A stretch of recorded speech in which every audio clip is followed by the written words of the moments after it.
na bomoye kolo Yesu alongolinga soni Masia Yesu akabelinga bomo mbote balandi ya Wise Media baignos bazolanda biso na chaîne na biso ya Wise Media na pesi bino ba mbote belé veut bato nyonso bavai na bandako bazolanda biso lelo tozolobela na sujet na biso si la connexion mais invité na biso ya soirée lelo eza le pasteur Franck veut dire connexion ngo eloko elekelanga sujet connexion.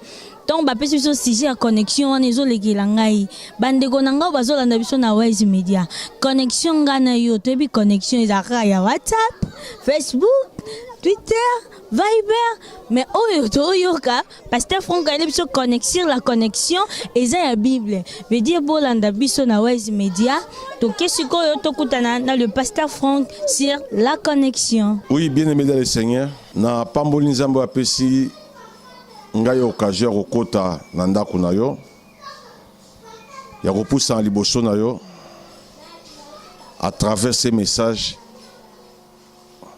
oyo na transmettre na mokolo na lelo tika te bisika sur yo kolanda message oyo Yesu apambola yo. Quel est le message qui na pesa bino? Message na transmettre lelo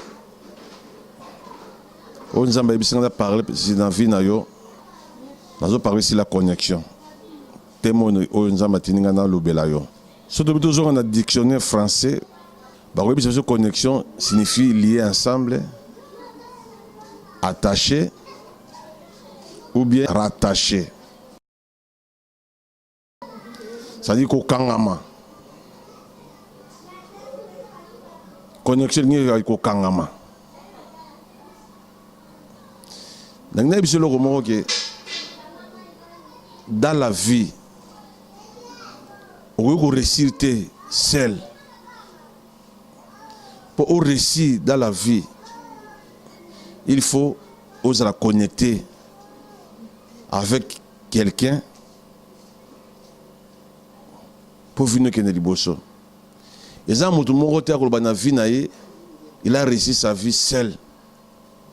Ça a une relation à battre.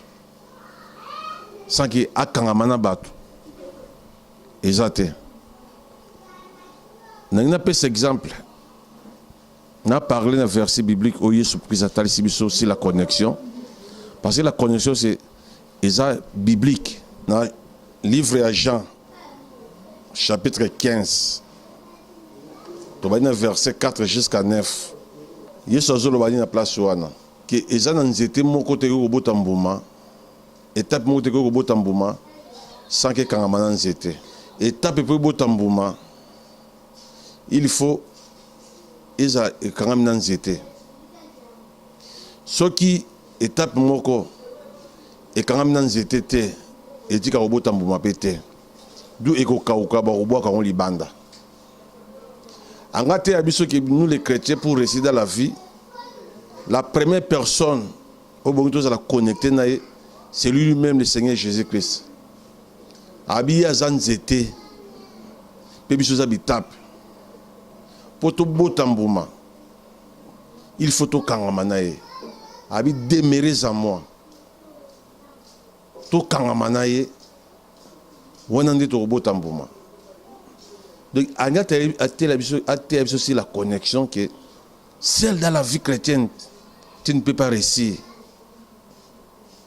Pour réussir, il faut s'attacher au Seigneur Jésus-Christ. Il faut kangamanaye. La vie aussi c'est comme ça. Bon moi tu dans quatre nations moyo sans connexion au réussir terre. Mutu mo ta réussir na vie aba que na mener vie na seul sans les relations. Les relations humaines sont très nécessaires et les relations payent. Relation liboso chrétien cause annoncer avoir la relation avec le Seigneur Jésus-Christ. Ça, c'est la première relation. Les relations humaines sont incontournables dans la vie. La relation humaine est incontournable pour réussir. relation, connexion et même un miracle dans la vie à moto. Connexion est exceptionnelle. Ce qui mingi baza ko échouer dans la vie parce que balingi ba salanzela au salanzela yo moko, même dans la vie chrétienne, tu ne peux pas marcher seul sans le Seigneur Jésus-Christ. Pour réussir, il faut le Seigneur Jésus-Christ. Relation foutak. Connexion échangeaka via moto. La connexion porte un changement dans la vie. Connexion et même la moto makambo belé. Connexion que vous appelez moto. Et ça quand l'autre côté mais ça moto. Tu peux exemple. Exemple il y a Naomi. Naomi a une connexion pour na Ruth na Boaz. Ruth avait compris une chose, que ce qui n'a tika maman oyo, qui n'a sala vie na ngai moko, sans maman oyo na réussir te. Autant on a Ruth chapitre dans le premier, verset 16. Naomi a joué bisa Ruth boy. Abi moninga no sakei. Yobe kende na zonga na ngai ndenge na yaki. Ruth a bisi Naomi ko presenga na kabwana yote. Esika yo kozala ngana kozala. Esika yo kovanda ngana kovanda. Esika yo kokufa ngana kokufa. Ton Dieu sera mon Dieu. Nzambe na yo akozala nzambe na nga. Ko presenga ite na kabwana yo. Pourquoi Rita abimisi maloba wana? Parce que Rita comprenait que par récit il faut qu'on makana Naomi. Alors Naomi pour Rita ça y a quoi connexion pour naie. Oui. Elle était la connexion pour Ruth. La connexion, c'est une personne. Parce qu'il y a une personne qui point à Ruth, na Boaz. Il y a un moment toujours dans Ruth chapitre 3, verset 1. Naomi a dit Ruth, maintenant, je voudrais assurer ton repos pour que tu puisses être heureuse. Alors, il a assuré le repos na yo pour être heureux à l'essence. Donc, il y a ce temps pour notre connexion, c'est une personne. Parce que toi, tu as assuré le repos. C'est-à-dire que Naomi était là, une connexion entre Ruth et Boaz. Il a préparé le terrain pour attirer Ruth et Boaz en contact. Alors, dans le cas Makambouana, tout le monde qui a vraiment que Ruth a joué qui répond à la vie. Parce que Naomi a connecté qui est na Boaz. N'a pas parlé sur le komoko, n'a pas une connexion, ça ni bita connexion. Tu peux avoir la promesse de Dieu. Nous avons au fond la lola te akita pour absolument les camerounais dans le bar nous yango non. Nous avons à coloca façon ni à connecter au namoto pour être au ya loba pour na yo au simba yango. N'a loba ni par là. Connexion bit nango ezali ko achever plein nzambe na bomo ina moto. Le achèvement plein nzambe na bomo ina moto. Dans le livre de Genèse chapitre 41 verset 9 à 14. Donc on parle ici la vie de Joseph. Azali na promesse nzambe. Azali na kata plan nzambe nzamba opambola ko moto munene. Abi na moni betwale zo nzoto zo fuka melangai na sanza na moi. Namoni matiti to kanga na zamba ya bandeko ezofuka matiti nanga. Ça dit nzamba tese dire que toi tu vas diriger, toi tu vas régner. Toi tu seras grand parmi les grands. Mais pour asimba yango pour plana ekokisema kat na bomo inaye, il faut qu'il y ait une connexion. Il y a un moment où il bombo na kat en Égypte, aki nandako na Potiphar, nandako na Potiphar comme ti na kat na prison. Na kat na prison ko kutana na basali ya pharaon mi balé bazaki na kat na prison.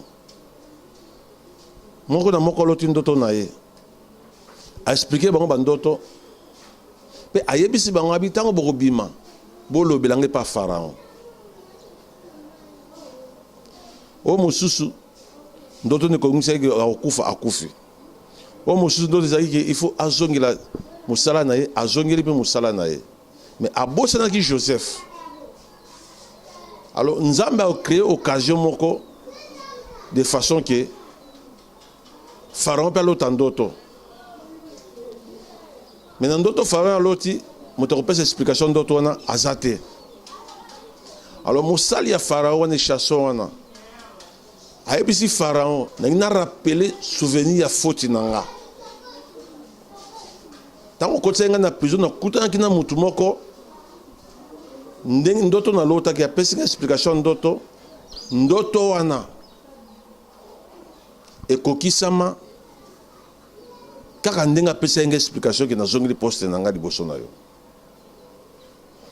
Pharaon ati boki nikolukila ngai mutu wana kati na prison. Bake koluka Joseph na kati na prison. Ça dit échasson wana aza connexion pour na Joseph na Pharaon. Pour être plat divin et kokisama na kati na Joseph. Ça dit il faut connexion morizala quelque part. Na bande les sous. Au cours de la promesse en Nzambe na vie na yo. Na mieux comprendre nga malamu. Mais ba promesse un peu kokisama. Il faut Nzambe connecter na mutu. Yango na ba que na introduction na tu ne peux pas réussir seul dans la vie. Sans que vous ayez une relation. Sans que vous ayez connecté. Alors, tant que Chasson a bêti le solo à Joseph et pas à Pharaon, quand vous avez Joseph dans la prison, Pharaon, Joseph a eu le na Pharaon. Ndé salaï que Pharaon a eu à Joseph. Tant a eu que Joseph a tourné, est-ce que dans en Égypte, tu as na mutalo ya ndenge oyo. Bon ba yimutazate.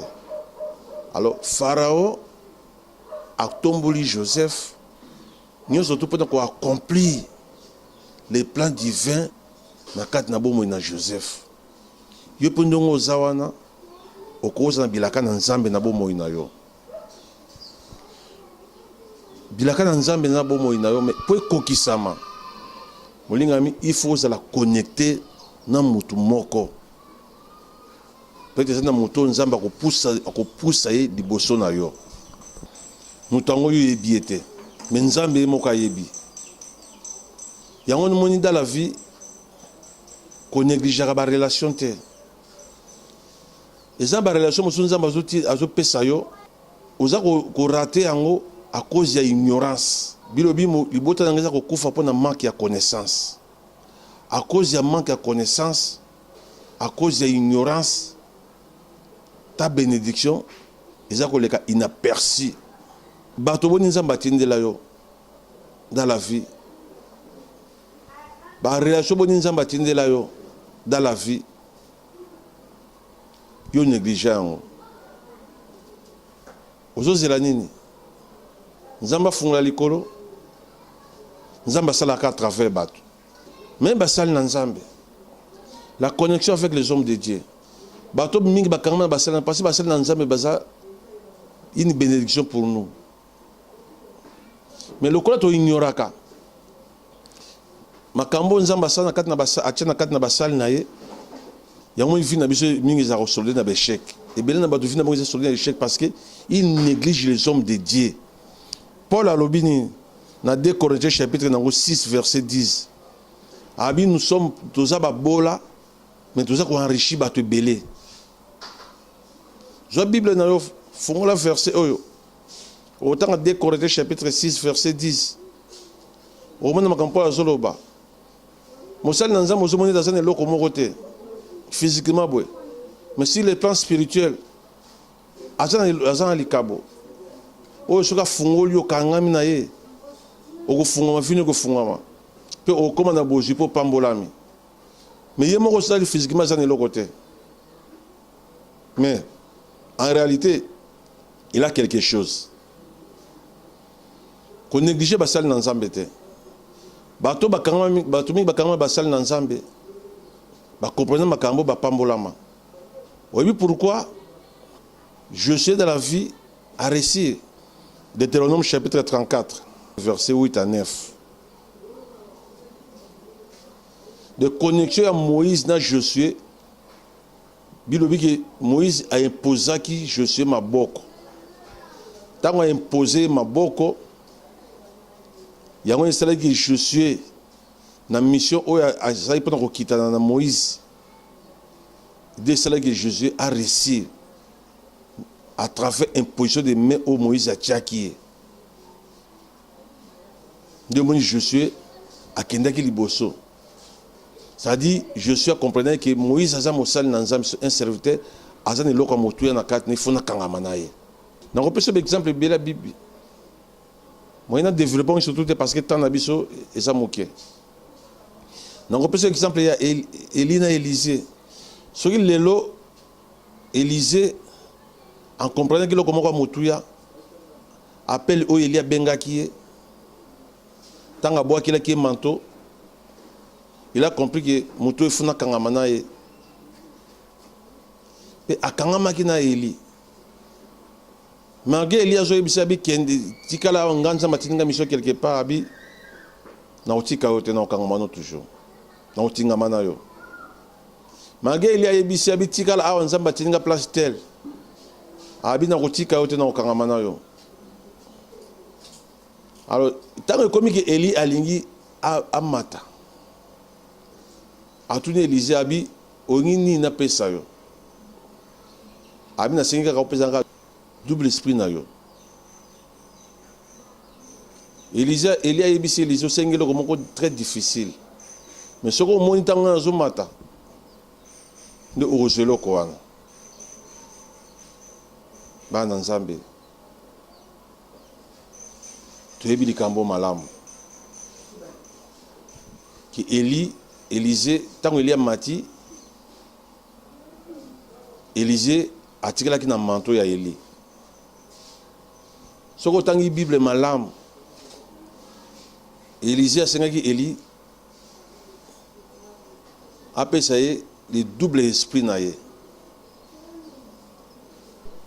Ce que tant qu'il miracle Élisée a dans la Bible, et qui miracle belé où Élie a salaki. Parce que Azaki connecté na Eli. A comprendre une chose que pour la joie, il faut connaître la connecter na moto oyo. Connexion avec les hommes de Dieu, c'est très nécessaire. Ne néglige pas les hommes de Dieu. Connecter basal na nzambete. Mingi barata ba occasion on nzamba pesa bango parce que ba négliger basal na nzambe.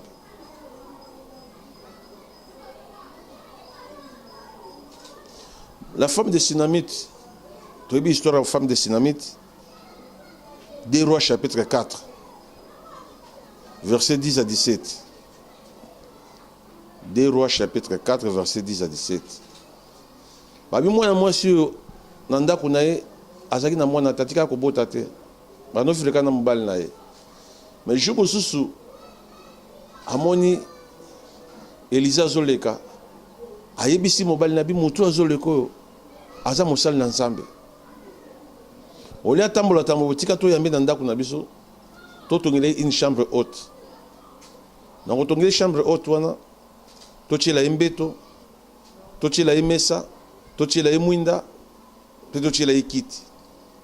De façon que chaque façon azoleka awa. Aya ko se reposaka awa. Mokolo nzamba ko sala grâce. Na ko expliquer mire o batongaki eza nini mbeto bachilaki pona repos lengul banini mesa o bachilaki kiti bachilaki pe chandelier mais toyebi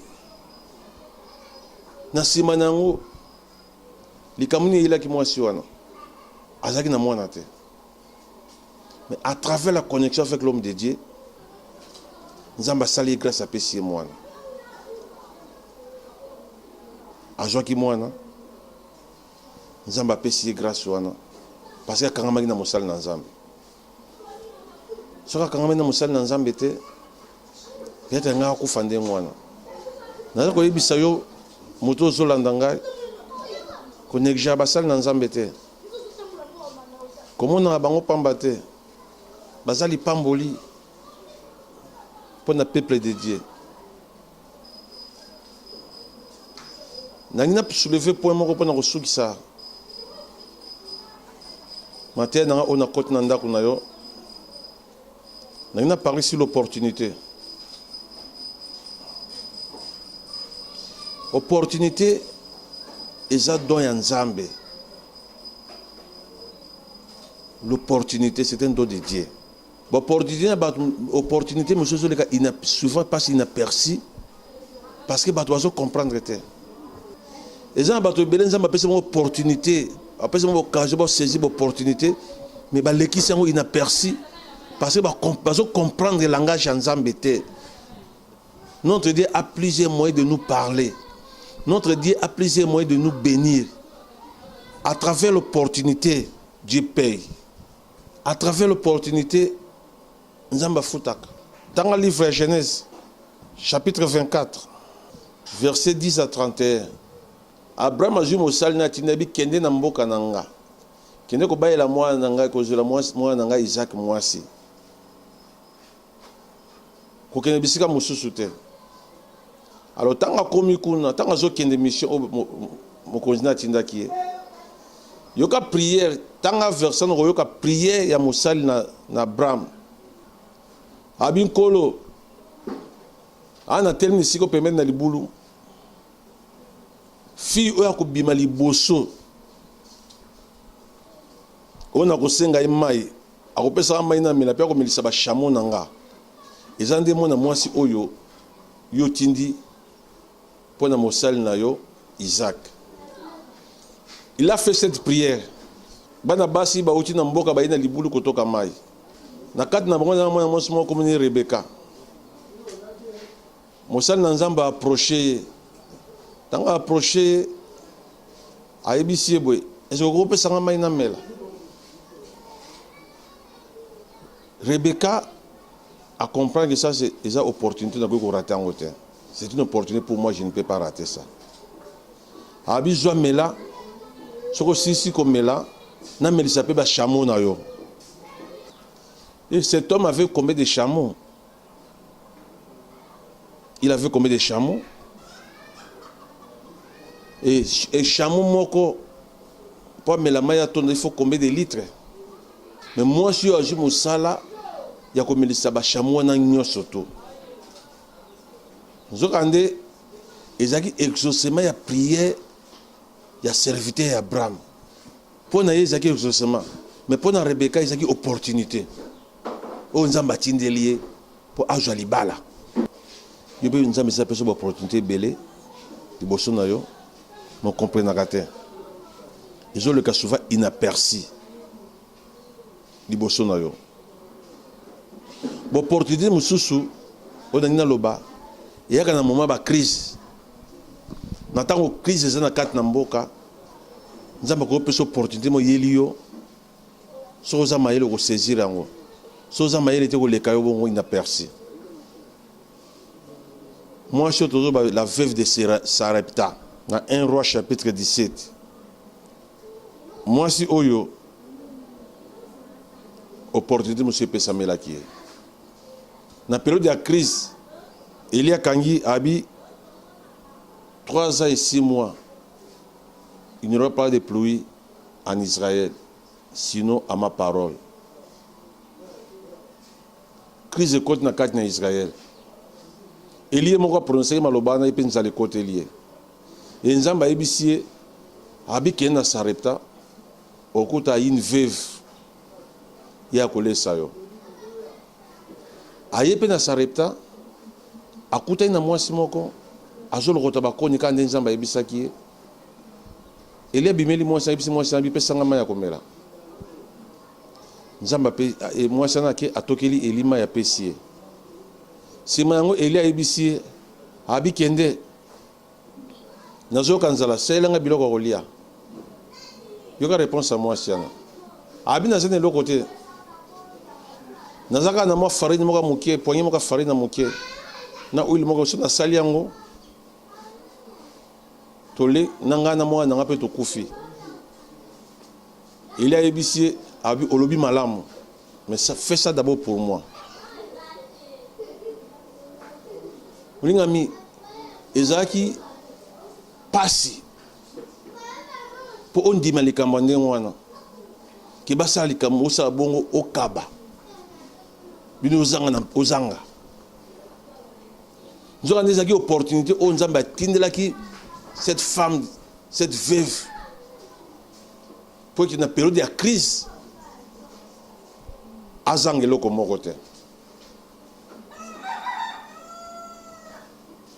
atosi loba mosali na nzambe ake asali yango aya pesi mosali na nzambe mpe mosali na nzambe sebi yo kende kosala mpo na yo ake kuna na ndako akuti mafuta akuti farine c'est-à-dire pendant période ya crise ya sécheresse na kati na Israël mwasi amonaki pasi te mpo na ndako na biloko ezanga te parce que asaisi opportunité oyo nzambe atindelaki ye à travers l'homme de Dieu.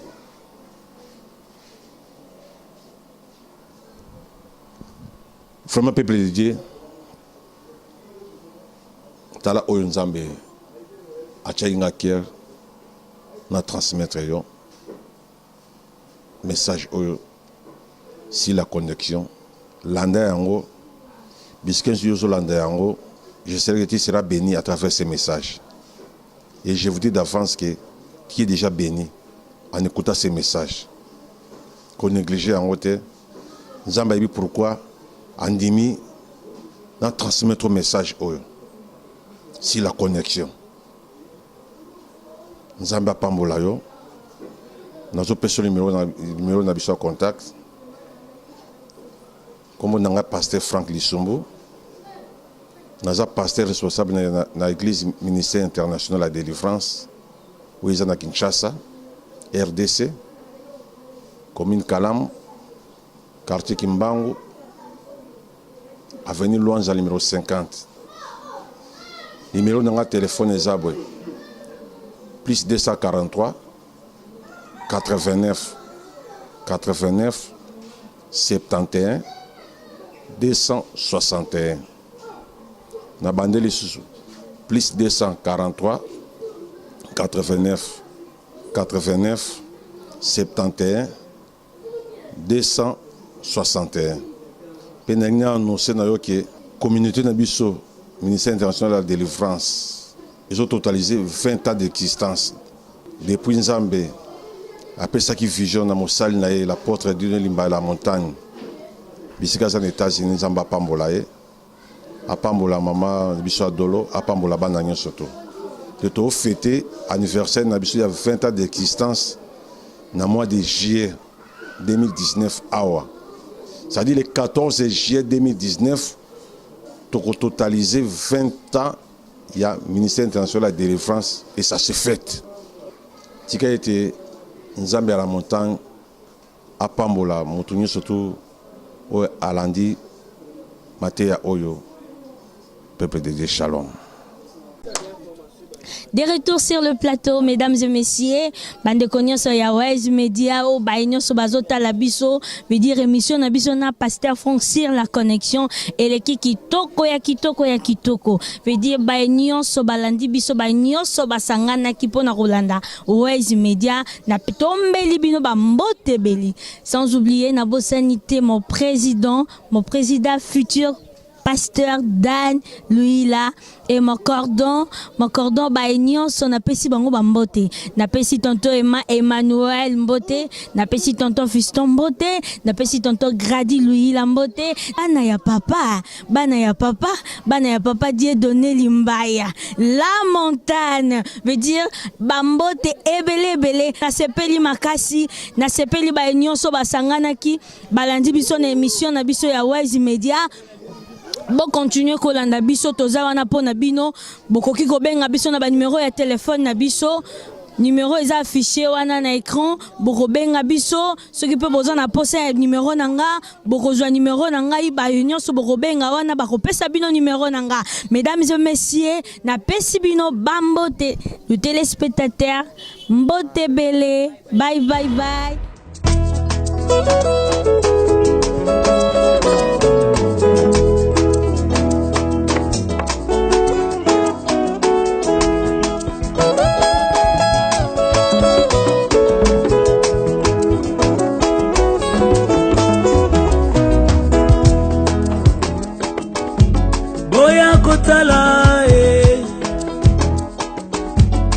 naza na bomoi kolo Yesu alongolinga soni masiya Yesu akabelinga bomoi